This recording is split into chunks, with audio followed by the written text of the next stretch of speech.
I'm Cathy Thomas. Amelia Marneau, executive pastry chef, owner of the acclaimed Marché Moderne in Newport Coast, will prepare her luscious chocolate pavlova. You decide, make it and eat it, or save it for company. Chef, I'm so delighted to have you here today, and I wanted to ask you about your favorite brand of chocolate. Ooh, I love Valrhona chocolate. I'm familiar with it just because I went to school in France. I was exposed to it regularly. And you're going to start by making some meringue? Yes, meringue for the pavlova. So how do we start? Okay, well, what I like to do first is I'm just going to use this as a round reference. I'm just going to be tracing on parchment paper, which is going to work perfectly for non-stick. Since I don't want any of this pencil on my pavlova, is turning the paper over. Look at that, and that's why you really were firm with your pencil so you could see it on the other side. Really can see it. Good tip already. What I'm going to do is start mixing the meringue, and I'm going to take the egg whites first, start it on a nice even speed.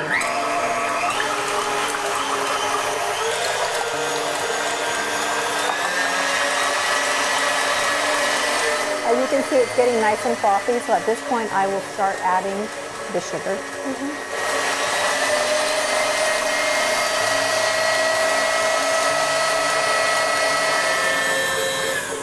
So I'm just going to check it right now to see if it's ready yet, and it's just a good way of checking is I just look at this. It's still running very quickly off of the whisk, so I definitely want to whisk it longer. Texture. Getting close. Patience with the meringue. I'm thinking I'm going to like this consistency. Okay. Let me see. Yes, so I like this. So I can see that it's holding really nicely. Beautiful. And some rules for meringue. Everything has to be really clean. Absolutely, and patience. Those are my two rules. Right, and no yolks in the egg whites. No yolks, yes. A little trick I like to do too, because it goes in the oven, is I dab it on each corner to hold the parchment paper on the baking sheet. If you have your fan on in your oven, it will fly all over the place. So I use it as glue. Yeah, it's my glue. a great idea. My glue on each corner, so 4 corners. So what I'm gonna do is just start spooning it just a little bit on the inside of that circle. And I don't want it to be perfect. So I love pavlovas to have a little texture and peaks, and so they get the little crunchy bits right on the top when they bake. Ooh, a little personality. Depending on how much meringue, I can do small ones, individuals for parties, bigger ones. Just kind of go over, and I like these kind of little divots in the meringue to make it have a little texture on it. So when I'm making this dessert, how far in advance can I make the meringue? You can do it the night before because it takes a lot of hours. You can just get it in your 250 oven, put it in there, maybe leave it in there for 30 to 40 minutes, and then you can leave it closed overnight. Turn off the oven. Let it sleep in a cool oven. And it makes it so much easier to assemble on the next day. So this is going into a 250-degree oven? We'll go for 2 to 3 hours. You really just want to check. You're not looking for color, so that's what I say, 250 for no color. So that's really the best way to do that. All right, and next? Next, we're going to make Chantilly Cream. A big deal to me is sometimes the meringue can be sweet, so you definitely don't want your Chantilly to be too sweet. This is a heavy whipped cream. I have a vanilla bean paste, and I put that already in here. And then I have powdered sugar. So I'm not really looking for anything too sweet, so I don't usually add a lot of powdered sugar. I'm just gonna whip this up to a nice soft peak.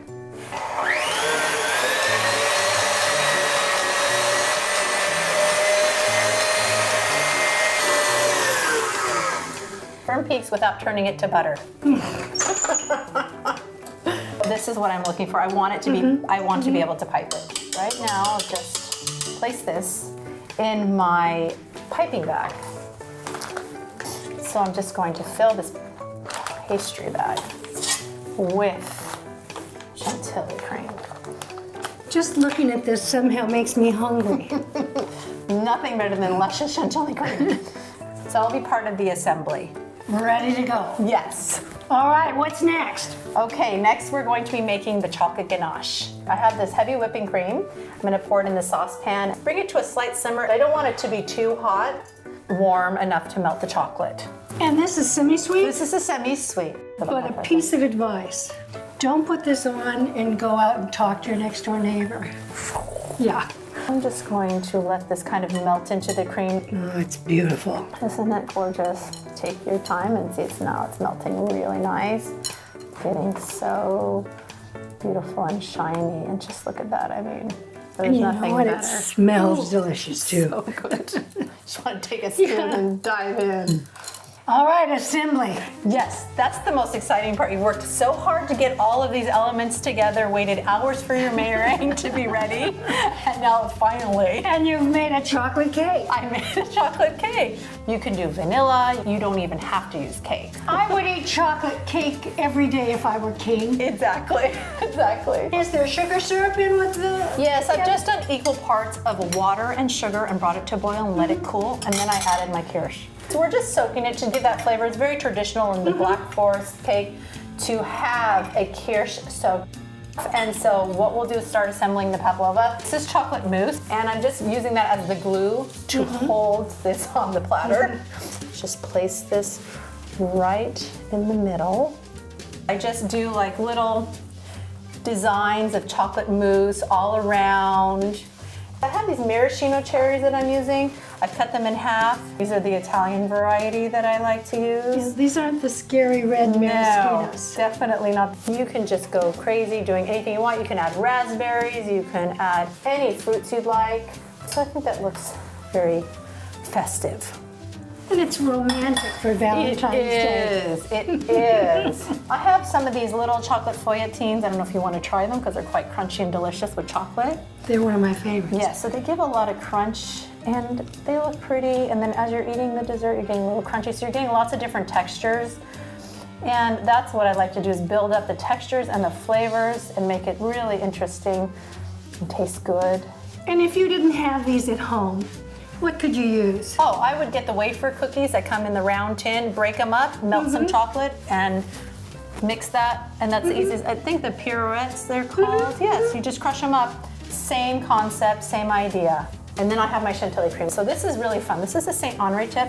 And this is so beautiful. I'm just going to show an example of what it does. So you just get these beautiful designs with it. My next layer, my ganache. I just do a little design. You want chocolate, cherry, kirsch, you name it. So, Chef, what you have in your pastry bag there is chilled ganache, right? Ganache. With that bowl we made with the ganache, we put it in the refrigerator, leave it in there for a couple hours, and then we'll just keep building. I'm just gonna do the same thing. Chocolate mousse, the yummy crunchies, and then we'll add the cherries after.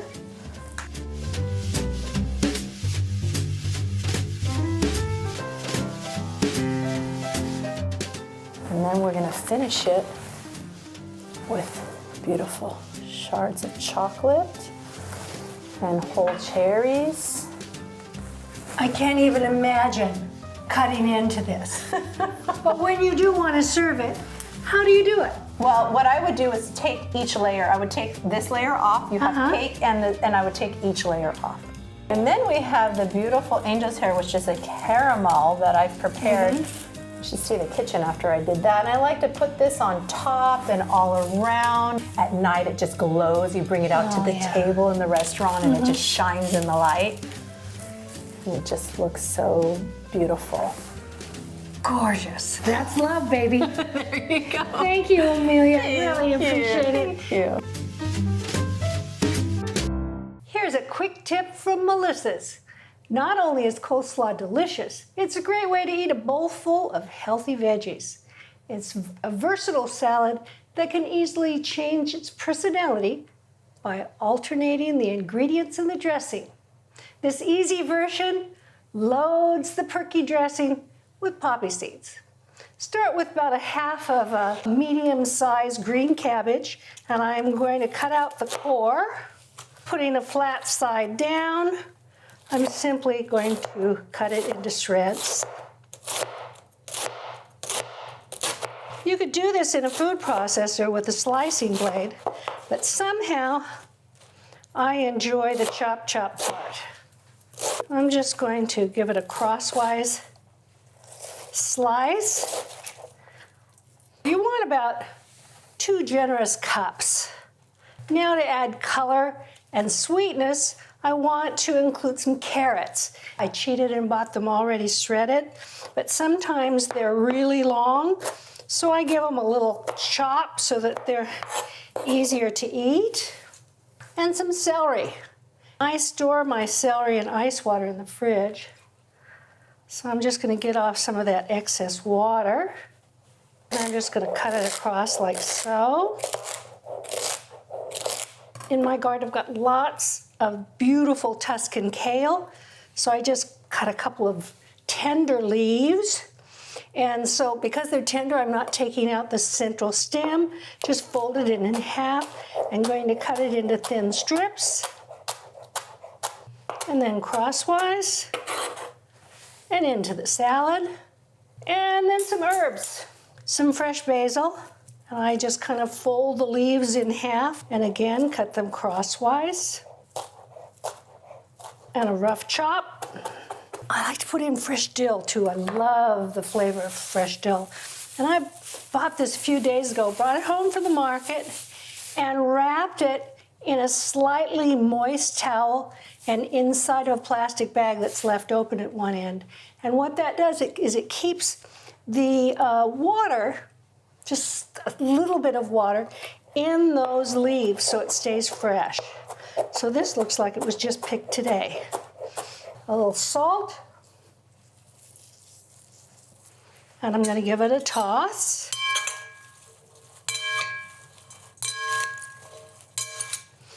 And now a light dressing, and I like it really lightly dressed.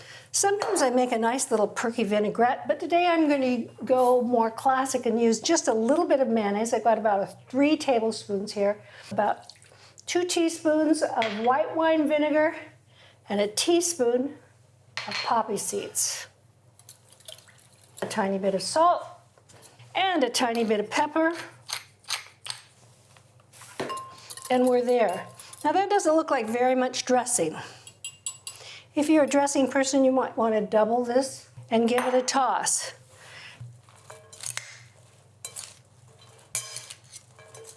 A half a cup of cranberries. These cranberries are mixed with golden raisins. And a generous 1/3 of a cup of pepitas that have been toasted and salted. Yum. So this is best if it's chilled for about an hour. But you can chill it up to 24 hours easily and it'll still be delicious. Delicious healthfulness in a bowl, right? The produce aisles are filled with so many delicious choices. Try something new, have an adventure.